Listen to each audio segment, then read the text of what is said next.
तर आज आपल्यासोबत असं काहीतरी घडलं की आपल्याला डायरेक्ट टाकीमध्ये उतरावं लागलं. तर मी तुमचा सर्वांचा लाडका ऋषा आणि तुमचं स्वागत आहे आपल्या नवीन एका ब्लॉगमध्ये. तर मित्रांनो, ह्या बघा, ही आहे दारू.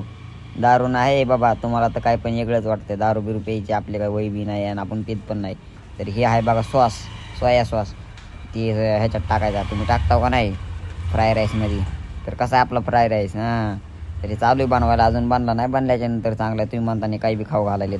अरे बाबा काही बी नाही, हे मस्तपैकी फ्राय राईस आहे, अजून चालू आहे बनवायला. बनल्याच्या नंतर तुम्हाला कळणंच कसं होतंय काय होतंय. तुम्ही या कधीतरी खायला आपल्या पिजीवर. तर हे काय आपल्याला उतरावं लागलं टाकीत कामून उतरावं लागलं, कारण की आज आपली टाकीतलं पाणी सगळं संपलं होतं. तर 4-5 दिवस कॉर्पोरेशनचं पाणी आलं नव्हतं, त्यामुळं उतरावं लागलं आपल्याला टाकीमध्ये उतरून काय केलंच म्हणताना. अरे बाबा तुम्हाला काय सांगावं आता, हे मध्ये कुठाने आपण करताव त्या ढकणाला लावण्यासाठी तारा बिरा उभा केलेल्या, त्या जाऊन पडतात मध्ये. म्हणलं चला बाबा, मालक येईन ना आपल्याला बोलून, त्याच्यापेक्षा आपण आपलं काम केलं बरं आहे. मग काय उतरलो धनदिशीने, मग खन काढून घेतले दगडं बिगडं. तुम्हाला माहिती ना आपलं कामाची स्पीड बीड तुम्ही तर बघितलीच आता.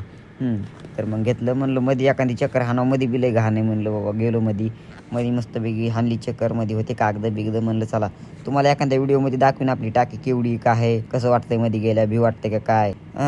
भीती तर वाटती, पण आपल्याला आपल्या पोटाचा सवाल आहे आता. आज